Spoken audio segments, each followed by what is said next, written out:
Imagine this, a powerful CEO, a woman whose name strikes awe in the business world, bound to a wheelchair after a tragic accident, locked in silence from the world not because she cannot speak but because she no longer believes anyone can hear her heart. And imagine at the same time Mia, a humble single dad raising 3 young triplets, each one blessed with an unusual gift, one with a mind for science beyond her years, another with a gift for music that could calm even the storm inside a soldier's soul, and the third with a heart so intuitive she could sense pain others tried to bury. Now imagine the impossible moment when these two worlds collided, and what no one in that glittering city knew was that the children who touched that CEO's broken life carried inside them not only the light to heal her, but also a secret blood bond that would unravel everything. The story begins when Daniel, the single father, took his triplets Ella, Grace, and Lilia into the city one late afternoon. He was not a man who belonged among skyscrapers and corporate towers. He was a carpenter by trade,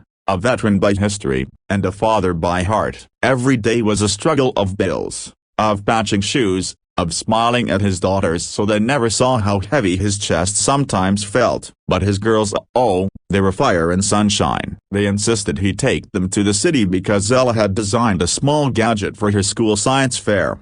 Grace wanted to play the piano in the public square, and Lily said she had a feeling someone sad needed them today. Daniel, tired but amused, gave in. That's when fate moved. Across the street, rolling out from the glass doors of Silvercrest Enterprises, was Claire Donovan, the youngest self-made female CEO in America, until a car accident left her with spinal injuries that bound her to a chair. For years she wore her power like armor, hiding the quiet ache that she had no family, no children, no one to love her beyond her empire. As her assistants fussed with her schedule, the triplets caught sight of her. Lily tugged Daniel's sleeve and whispered, "Daddy, that's the sad one." Before he could stop them, the girls darted across the plaza. Grace dropped onto the piano in the square and let her fingers move with the kind of raw beauty people stop to film. Ella fiddled with her device, a little cube that emitted soft pulses meant to stimulate nerves, and Lily knelt by Claire's chair,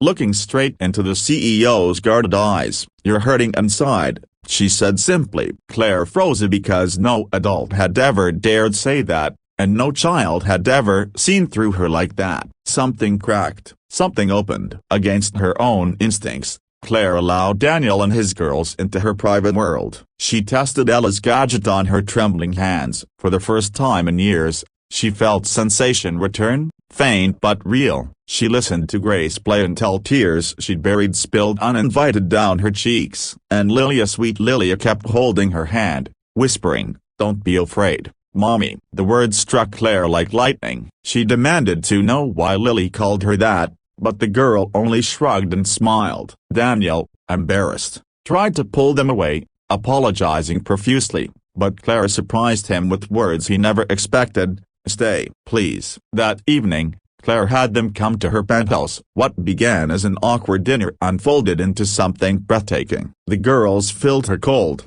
sterile mansion with laughter, their small feet running across marble floors like they owned it. Daniel, uncomfortable in the world of crystal chandeliers, found himself watching Claire, not the CEO, not the billionaire, but the woman who laughed again, the woman whose eyes softened when she watched his daughters. And Claire, though she would never admit it aloud, felt something stir she had long buried, a longing, a recognition, as if those children were not strangers but pieces of her own soul returned to her. Over the weeks, Claire invited them back. She let Ella test more inventions on her damaged nerves, each time regaining small flickers of mobility. She let Grace's music pour life back into her home. She let Lily curl up beside her when the nights grew long. And slowly, without meaning to, she let Daniel in. He fixed her bookshelf when it broke, cooked meals that reminded her of simpler days, and teased her in a way no one dared. He was gentle but strong,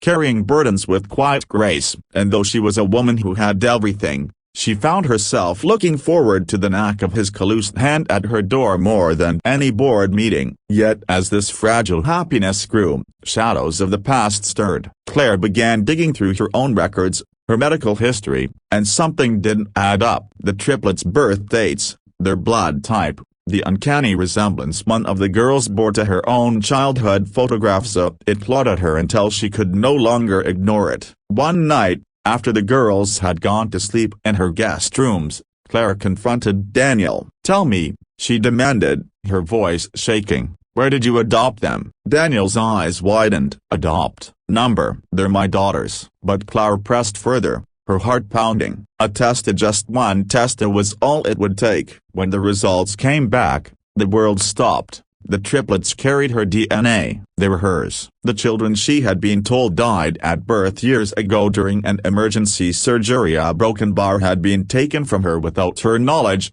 given away under circumstances clouded by betrayal. And now here they were, healing her broken body, healing her broken soul, calling her mommy before anyone told them the truth. For Claire, it was like rising from the grave into a second chance she never believed possible. For Daniel, it was the shattering of the only family he thought belonged solely to him. Love, loss, destiny, and the raw threads of fate tied them together. But how could they move forward when truth had torn open everything? That, my friends, was only the beginning. A broken bar. Daniel stood in stunned silence, the DNA papers trembling in his hands as Claire's tear-filled eyes locked onto his. The girls slept peacefully down the hall, unaware that the world they knew was collapsing and reforming at the same time. Daniel wanted to speak, to defend, to explain, but no words came. He had raised them, fed them, held them through sickness, tucked them in at night. His heart told him they were his, but the truth on that page said otherwise. Claire reached out,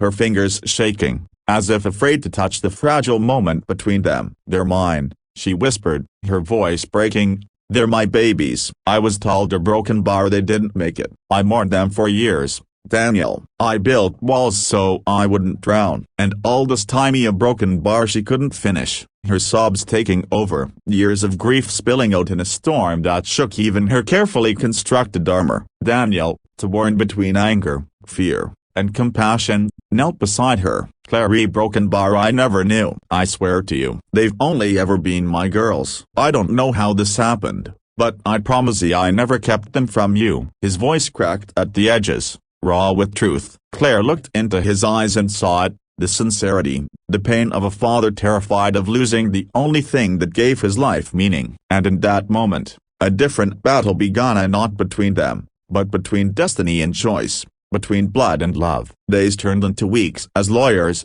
doctors, and private investigators unraveled the mystery of what had happened years ago in the hospital. A corrupt official had faked records, a jealous family member had profited, and somehow the newborn triplets had ended up in the foster system where Daniel, barely a soldier returning from service with no family, found them and refused to let them go. He had signed papers, fought for custody, and poured his soul into being their father. He hadn't stolen them, he had saved them. Claire's fury melted into gratitude, and gratitude into something she feared even more, love. She watched him with the girls, the tenderness in his every movement, the way he made them laugh, the way they instinctively trusted him. She realized then that she was not here to replace him but to join him. And the girls, innocent and wise beyond their years, sensed it too. One evening, Grace played the piano softly while Ella fiddled with circuits and Lily curled against Claire's side. "Daddy loves you,"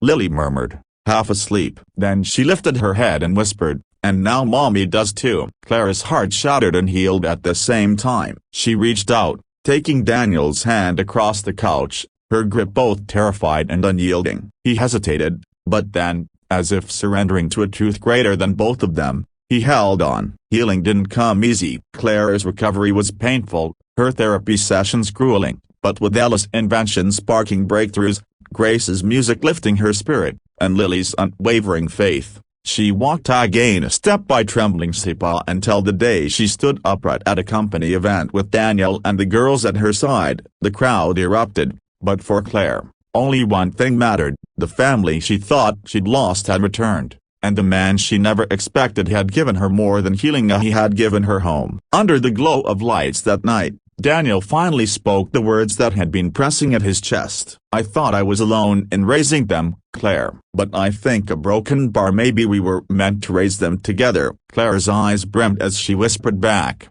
"Maybe we were meant for more than that, Daniel." The girls clapped, laughed, and wrapped their little arms around them both, sealing the promise of a new life. And so the CEO who had once been broken, and the single dad who had once carried his burdens alone, found in each other not just love, but destiny fulfilled. My friends, if this story touched your heart, don't forget to like this video and subscribe to the channel, because sometimes, the stories we share remind us that love, in the most unexpected places, is the greatest miracle of all.